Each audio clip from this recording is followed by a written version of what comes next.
Okay, just to touch base with the two issues at hand today, the radiation exposure, potential radiation exposure, and then the Libyan thing.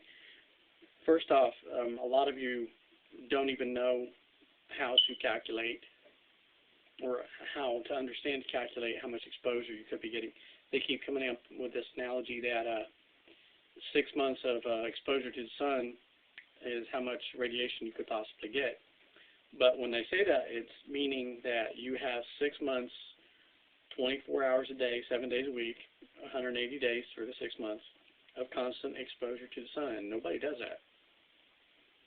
That would cause massive headaches, nausea.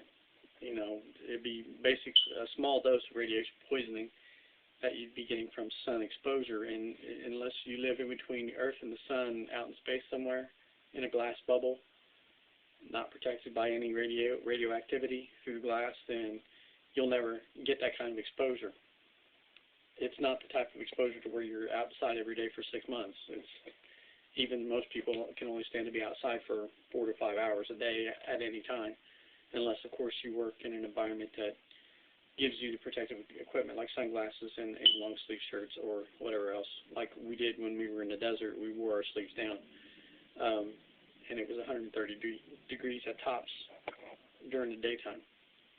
So what's happening in California right now, their detectors are set up to see how much radiation could possibly be coming across. There may be very little radiation and nothing for us to worry about.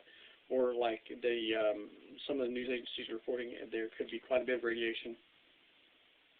And they're downplaying it so that there's no panic. Okay, so that being said, you know, look forward to at least a little bit, and possibly a warning of some kind to stay in for a couple of days. So have enough food and water and something for the children to do during the daytime up until the bedtime, because it's going to be very boring for them to go outside on a nice, dry, sunny day with the wind blowing. And you also have to cover up your windows with plastic of some kind to keep a lot of the air out. Exposure is breathing it in as well.